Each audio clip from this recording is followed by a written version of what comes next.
అదే RTV app వార్తల్ని క్షణాల్లో చదివే అవకాశం ఉంటుంది. ఒక న్యూస్ పేపర్, ఒక టెలివిజన్ ఛానల్ మీ చేతుల్లో ఎప్పుడూ ఉంటాయి. సార్, హిందూపురం నుంచి మీరు ఎంపీగా వెళ్తారని చెప్పేసి స్వామీజీకి ఇస్తే మాకు ముస్లిం ఓట్లు.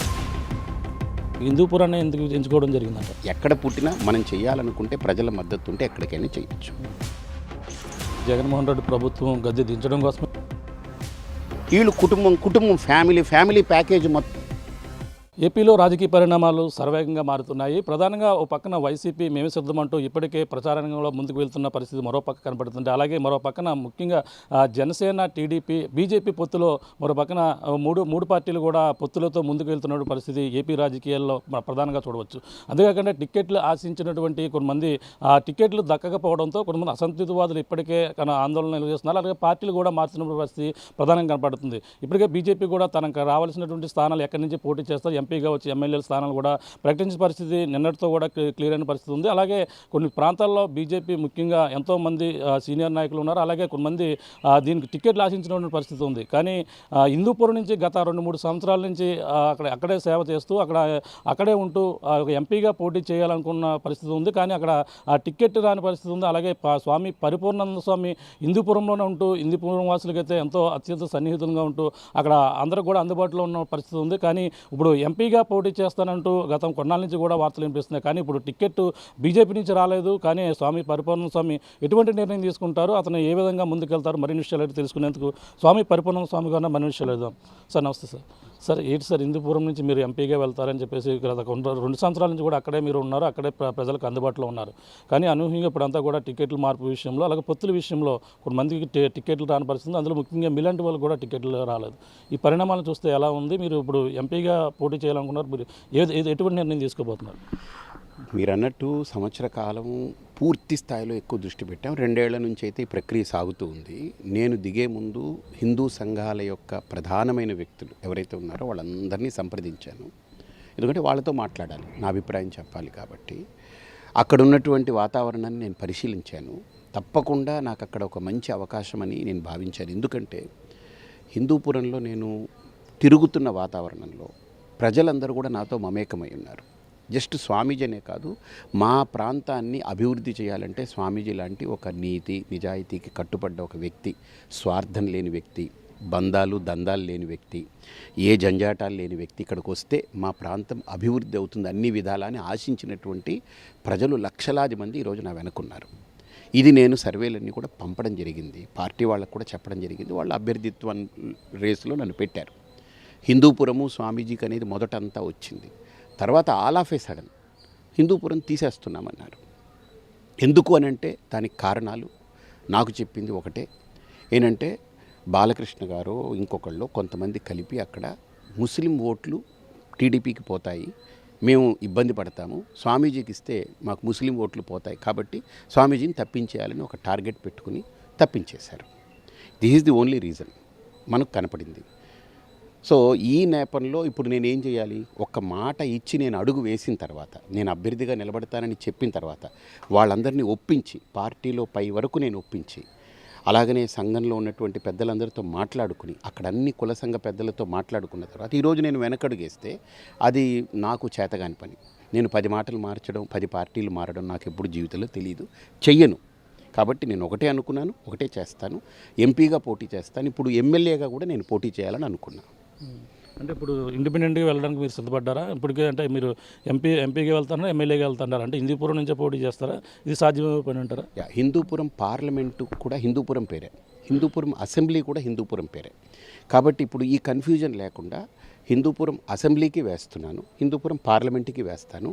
ఖచ్చితంగా అసాధ్యం ఏదీ లేదు. కొద్దిగా దుస్సాధ్యం అవ్వచ్చు, కానీ అసాధ్యం కాదు. ఎందుకంటే నాకున్న శక్తి ఏమిటనేది నేను నిరూపిస్తాను, తప్పకుండా చూపిస్తాను నేను. అంటే మీకు హిందూపురాన్ని ఎందుకు ఎంచుకున్నారు? కాకినాడ మీదంతా, కాకినాడలో ఇక్కడ కూడా ఎంతోమంది మీకు ఉన్నటువంటి బలం ఉంది, అంతా కూడా ఉంది. కానీ మీరు హిందూపురాన్ని ఎందుకు ఎంచుకోవడం జరిగిందంటారు? కాకినాడలో నా బలం ఉంది, కానీ నాకు బలం లేదని అనుకుంటున్నటువంటి భ్రమల్ని తొలగించాలి. నేను ఎక్కడికి వెళ్ళినా అక్కడ బలం ఉందనేటువంటిది నా నమ్మకం. ఒకటి 2 ఏళ్లుగా నేను అక్కడ ప్రయత్నం చేశాను. నాకు చాలా మంచి ఫలితాలు కనిపించాయి. ప్రజలందరూ నాతో మమేకమై ఉన్నారు. మూడోది ఏంటంటే ఇప్పుడు జగన్ గారు ఉన్నారు. ఆయన పులివెందుల్లో పుట్టారు కాబట్టి పులివెందుల నుంచి పోటీ చేస్తారు. కుప్పం చంద్రబాబు గారిది కాబట్టి కుప్పం నుంచి చేస్తారు. మరి నారా లోకేష్ గారు ఎక్కడ పుట్టారు? ఆయన ఎక్కడో హైదరాబాద్లో ఎక్కడో పుట్టారు. ఆయన వచ్చి మంగళగిరిలో పోటీ చేస్తున్నారు కదా. బాలకృష్ణ గారు ఎక్కడ పుట్టారు? ఎక్కడో హైదరాబాద్లో. ఆయన వచ్చి హిందూపురంలో చేస్తున్నారు కదా. పవన్ కళ్యాణ్ గారు ఎక్కడ పుట్టారు? ఆయన వచ్చి పిఠాపురంలో చేస్తున్నారు కదా. అదేం ప్రశ్నలు లేవు. ఎక్కడ పుట్టినా మనం చేయాలనుకుంటే ప్రజల మద్దతు ఉంటే ఎక్కడికైనా చేయొచ్చు. మోడీ గారు గుజరాత్ అయినా వారణాసిలో పోటీ చేస్తారు, తప్పేం లేదు. కాబట్టి పివి నరసింహారావు గారు వరంగల్ అటువైపు పుట్టిన వ్యక్తి, నంద్యాలలో పోటీ చేశారు. కాబట్టి ఇది ప్రాంతంతో పని లేదు. ఎక్కడైనా మనకు బలం ఉందని అనిపిస్తే మన బలాన్ని కాకినాడలో ఎలాగో నాకు బలం ఉంది. నాకు ఇక్కడ పూర్తిగా నాకు కొన్ని వేల మంది నాతో కనెక్ట్ అయినారు. కానీ అక్కడికి వెళ్ళి నేను చూపించగలిగితే ఉంటుంది ఒకటి. రెండోది, అది పూర్తిగా వెనకబడిన ప్రాంతం. మనం ఏదైనా నిలబడి నిస్వార్థంగా ఏదైనా చేయగలిగితే ఆ ప్రజలకి ఒక మంచి చేయొచ్చనే ఒక స్వార్థరహితమైన ఒక సంకల్పం, రాగద్వేషాలకు అతీతమైన ఒక సంకల్పం, దానికోసం అక్కడ ఎంచుకోవడం జరిగింది. అంటే ఇప్పుడు ఏం జరిగిందంటారు? మీరు మొదటి నుంచి 2 సంవత్సరాల నుంచి మీకు క్యాడర్ ఉందా? వాళ్ళకి ఎంతో మీ ఎంట నడిచారు వాళ్ళందరూ కూడా వాళ్ళ నిర్ణయం మేరకే మీరు ఈ నిర్ణయం తీసుకున్నారంటే అక్కడ ఎంతమంది క్యాడర్ ఇప్పుడు అంతా వాళ్ళు అటు వెళ్ళాలో ఇటు వెళ్ళాలో తెలియని పరిస్థితి.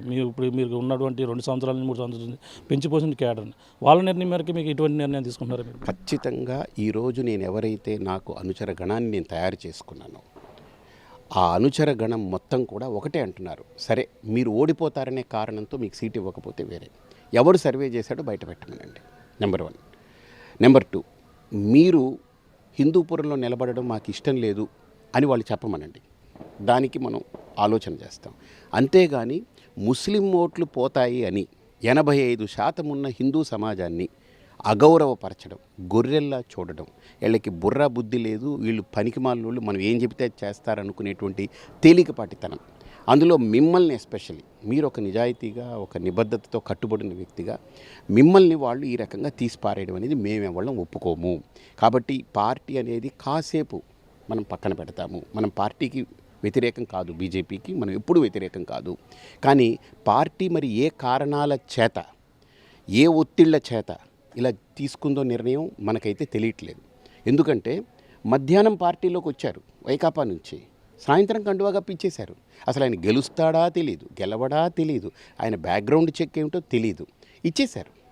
వైకాపాలో ఆయన గెలవడనేటువంటిది వాళ్ళు తేల్చి చెప్పి మీకు ఇవ్వమన్నారు సీటు. ఆయన తీసుకొచ్చి ఇక్కడ తిరుపతిలో ఎంపీగా పెట్టారు. తప్పు కాదు, అది పార్టీ నిర్ణయం, అది ఏదైనా కావచ్చు.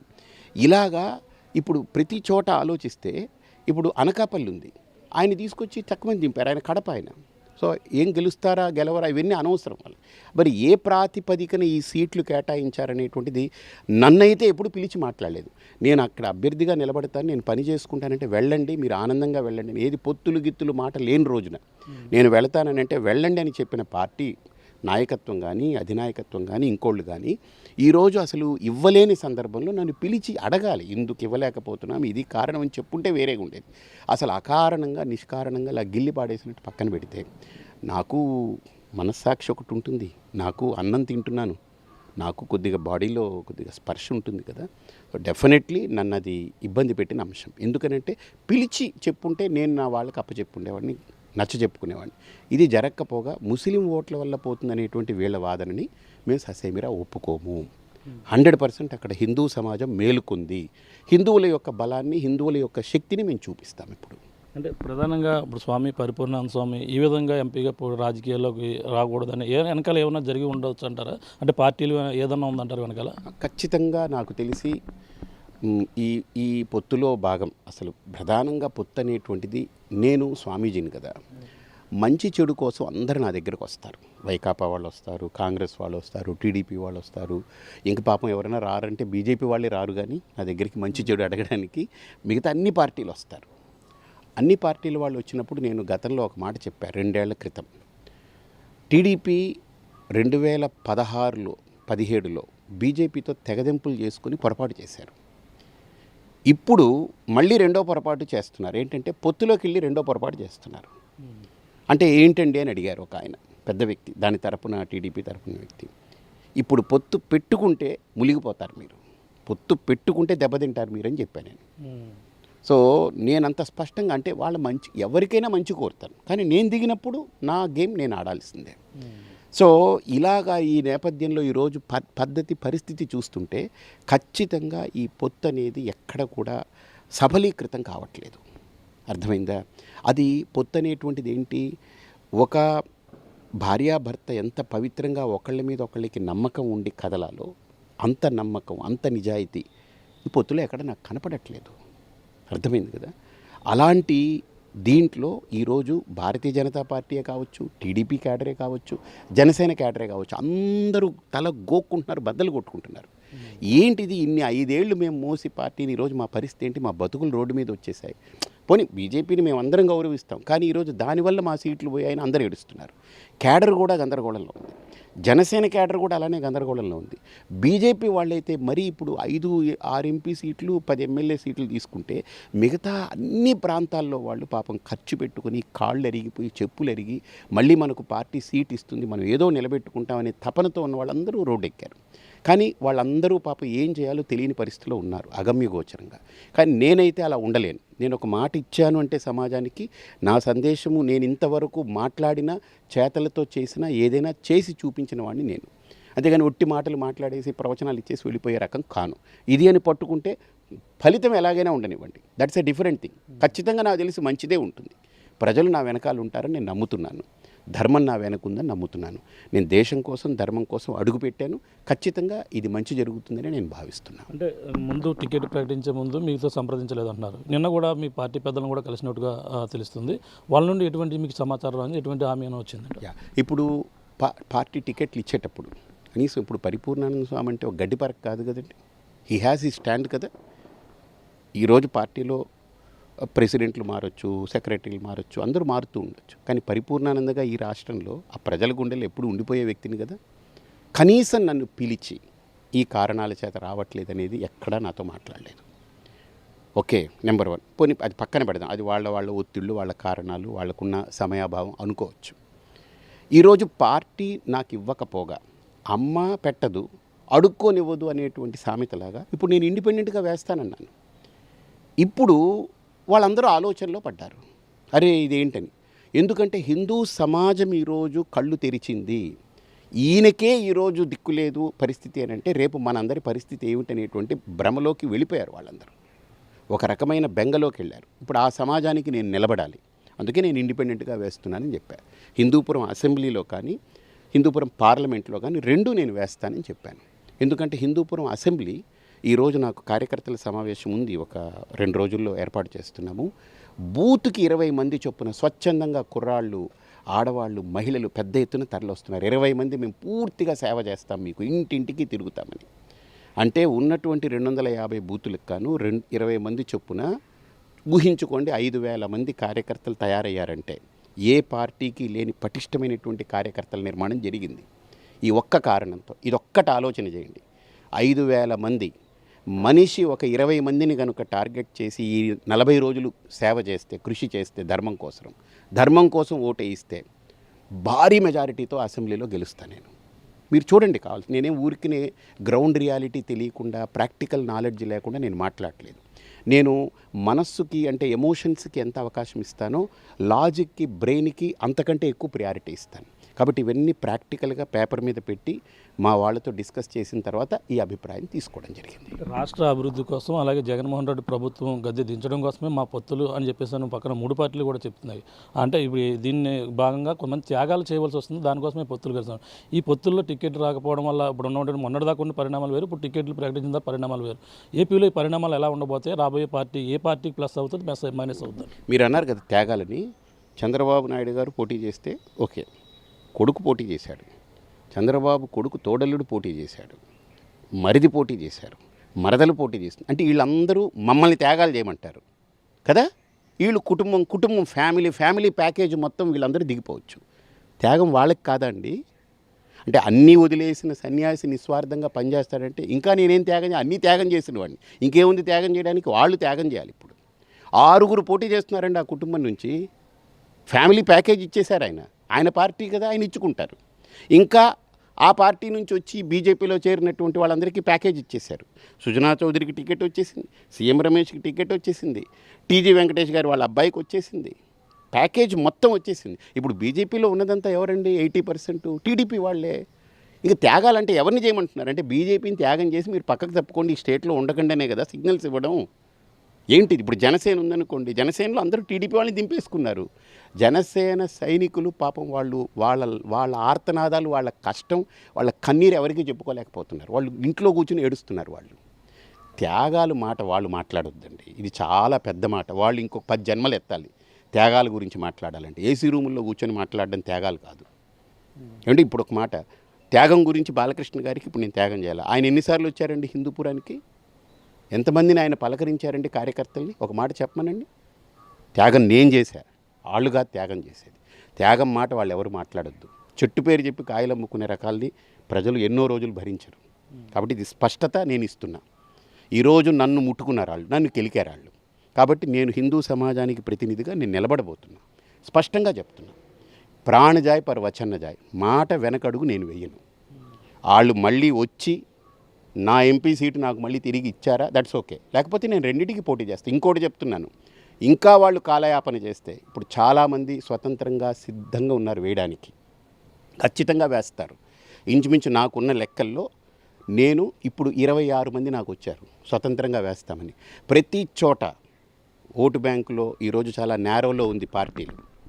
ఒక 3,000 4,000 ఓట్లు చీలే అనుకోండి, ఎవడు పోతాడు, ఎవడు త్యాగాలు, ఎవడి భోగాలు, ఎవడికి రోగాలు, ఎవడికి జీతాలు అనేది అర్థమైపోతాయి. అంటే పొత్తులకి ప్రమాదం పొంచి ఉందంటారు. అసలు పొత్తే ప్రమాదం. పొత్తుల్లో ప్రమాదం కాదు, పొత్తే ప్రమాదం. పొత్తు ఒక ప్రమాదపు పుట్ట. దాంట్లో వాళ్ళు దూకారు. ఇప్పుడు బీజేపీ ప్రమాదం అంచుల్లో ఒకటే ఉంది, ఏంటంటే తన పార్టీ ఉనికిని కోల్పోయే ప్రమాదం ఉండొచ్చు. ఏది ఇప్పుడు అందరూ టీడీపీ వచ్చేసింది, బీజేపీ అన్నవాడు ఎక్కడో ఒక్కళ్ళు ఇద్దరు తప్ప ఏమీ వేరే మొహాలు కనపడట్లేదు. సో ఈ నేపథ్యంలో బీజేపీ తన ఉనికిని కోల్పోయే ప్రమాదం ఉంది. కానీ ఈసారి ఎన్నికల్లో పొత్తులో భాగమైనటువంటి పార్టీలు తమ స్థానాలు కోల్పోయే ప్రమాదాలు ఉన్నాయి. ఇది నేను హెచ్చరిస్తున్నాను. జాగ్రత్తలు చూసుకుని అడుగులు జాగ్రత్తగా వేసి ఇప్పుడైనా సవరించుకోవడం మంచిది. పిఠాపురంలో పవన్ కళ్యాణ్ పోటీ చేయబోతున్నారు. ఇవన్నీ కూడా ఎలా ఉండబోతున్నాయి అంటారు? ఆయన కూడా ఓడించేందుకు గతంలో గాజువాకలో ఓడించారు, భీమవరంలో ఓడించారు. ఇక్కడ కూడా పిఠాపురంలో వ్యూహాలకు దానికి ప్రకారంగా వెళ్తున్నారు. ఇప్పుడు ఎవరెవరన్నా అసంతృప్తి వలన అందరినీ కూడా కలుపుకొని ముందుకు వెళ్తున్నారంటారా వైసీపీ? ఇప్పుడు వైసీపీ అదొక పార్టీ. ఎలాంటి పార్టీ? ఒక 5 ఏళ్ళు అద్భుతంగా వాళ్ళు బల ప్రదర్శన చేసి, బీభత్సమైన బల ప్రదర్శన చేసి నిలబెట్టుకున్న పార్టీ. ఓకే, పవన్ కళ్యాణ్ గారు గతంలో 2 సార్లు ఓడిపోయారు. ఎన్టీ రామారావు ఓడిపోయారు, ఇందిరాగాంధీ ఓడిపోయారు, పెద్ద నేతలు ఓడిపోయారు. ఓడిపోయారనేది అది పెద్ద విషయం కాదు. ఓటమి అనేది పక్కన పెడితే ఈసారి పవన్ కళ్యాణ్ గారు ఏ రకంగా అక్కడ నిలదొక్కుని ఆయన యొక్క వ్యూహ ప్రతివ్యూహాలతో అక్కడ ప్రజల్ని మెప్పించి నప్పించి వాళ్ళు మెప్పించి వాళ్ళ చేత ఓట్లు వేయించుకోగలరనేటువంటిది పెద్ద ప్రశ్న అది. సో దానికి ఆయన 100% కృషి చేశారనుకోండి, డెఫినెట్లీ మంచిగా జరుగుతుంది. అంతే కదా. సో పవన్ కళ్యాణ్ గారు దానికి గ్రౌండ్ వర్క్ చేయకుండా, హోంవర్క్ లేదనుకోండి, జస్ట్ ఎవరి మీదనో 10 మంది మీద వదిలేస్తే కుదరదు. ఆయన కూర్చొని హోంవర్క్ చేసుకోగలిగితే మంచిగా. ఎందుకు నేనున్నాను, నేను ఒక స్వామీజీని. ఈరోజు నేను అంత ధైర్యంగా మాట్లాడుతున్నానంటే నేను హోంవర్క్ చేసుకుంటున్నాను, గ్రౌండ్ వర్క్ చేసి అన్నీ వదిలేసి అక్కడికి వెళ్ళి కూర్చున్నాను నేను. కాబట్టి మనం 2 సార్లు గతంలో ఓటమి చూసినటువంటి పవన్ కళ్యాణ్ గారు ఈసారి నేను ఓడిపోకూడదనేటువంటి కసి ఉంటే ఖచ్చితంగా ఆయనకంటూ ఒక పెద్ద ఓటు బ్యాంక్ ఉంది, అది ఎవడు మర్చిపోవద్దు. కానీ ఆ ఓటు బ్యాంకు ఓటు రూపంలో కన్వర్ట్ అవ్వడానికి ఆయన తీవ్రమైనటువంటి కృషి చేయాలి, హోంవర్క్ చేయాలి. ఇది నా అడ్వైజ్ ఆయనకి. ఓకే, ఇంకా హిందూపురంలో మీరు గెలవబోతున్నారు, బాలయ్యని కొట్టబోతున్నారు, అలాగే ఎంపీగా కూడా వెళ్ళబోతున్నారు. 2 కూడా పక్కా అనుకోవచ్చు కదా? మాట మార్చను ఖచ్చితంగా. ఇప్పుడు నా పట్ల ఎవరైతే వైఖరి వేరే ద్వంద్వ వైఖరి పెట్టుకున్నారో వాళ్ళ వైఖరి మార్చుకోవాలి తప్ప నేను మాట మార్చను. మీరు టేక్ ఇట్ ఫర్ గ్రాంటెడ్ అంతే. ఒక అడుగు వేశాను. నా భవిష్యత్ అనేది నేను కేవలం ఏదో రాజకీయంతో ముడిపెట్టుకుని చూసిన భవిష్యత్తు మాత్రమే కాదు. నేను ఒక అభివృద్ధి కోసం అందులోకి వెళ్ళా, వాళ్ళ ప్రజలకు ఏదో చేస్తామని. సో ఇప్పుడు పార్టీలన్నిటికీ అతీతంగా నేను నిలబడ్డాను. సో ప్రజలందరూ పార్టీలకు అతీతంగా ఉన్నాను కాబట్టి నా యొక్క అభ్యర్థిత్వాన్ని ఖచ్చితంగా కోరుకుంటారు. Thank you. చూస్తున్నాం ఇది పరిస్థితి. ప్రధానంగా చూసుకుంటే హిందూపురం నుంచి గత కొన్నాళ్ళ నుంచి అక్కడ సేవలు అందిస్తూ అక్కడ ఉన్నటువంటి నియోజకవర్గ ప్రజలు అందుబాటులో ఉన్నాను కాబట్టి నాకు టికెట్ రాలేదు కాబట్టి నేను ఇప్పుడు ఇండిపెండెంట్గా వెళ్ళేందుకు నేను సిద్ధంగా ఉన్నాను. అక్కడ ప్రజల అభిప్రాయంతోనే నేను ముడిపడి ఉంది. వాళ్ళందరూ కూడా వాళ్ళ మనోభావాలు దెబ్బతినగానే నా కోసం ఉన్నారు కాబట్టి వాళ్ళు తీసుకున్న నిర్ణయం మేరకే నేను ఇండిపెండెంట్గా ఎమ్మెల్యే అభ్యర్థి హిందూపురం నుంచి ఎమ్మెల్యే అభ్యర్థిగా నుంచి అలాగే ఎంపీగా వెళ్తాను, వెళ్ళి తీరుతాను. పొత్తులన్నీ కూడా ప్రమాదంలో ఉన్నటువంటి పొత్తులు ఉన్నదని చెప్పేసి అన్నారు. ఏపీ వ్యాప్తంగా ఇప్పుడున్నటువంటి నిరసనలో అసంతృప్తివాదులు కూడా ఏకమయ్యి అందరూ కూడా ఇండిపెండెంట్ అభ్యర్థులుగా కొన్ని రోజుల్లో బయటకు వచ్చే అవకాశాలు క్లియర్ కట్గా కనపడుతున్నాయని ప్రధానంగా చెప్పుకొస్తున్న పరిస్థితి. ఏదేమైనా హిందూపురంలో నేను ఎంపీ ఎమ్మెల్యేగా పోటీ చేసి తీరుతాను, పోటీ చేసి అక్కడ గెలిచి తీరుతానంటూ మన స్వామి పరిపూర్ణ స్వామి చెప్తున్న పరిస్థితి ప్రధానంగా ఉందని చెప్పాలి. ఇది కూడా ఉన్న తాజా పరిస్థితి. కెమెరా రాముతో ప్రకాష్, RTV, హిందూపురం నుంచి. మరిన్ని వీడియోస్ కోసం ఛానల్ ని సబ్స్క్రైబ్ చేయండి. లేటెస్ట్ అప్డేట్స్ కోసం వాట్సాప్ ఛానల్ ని ఫాలో చేయండి. అండ్ లింక్ డిస్క్రిప్షన్ లో ఉంది.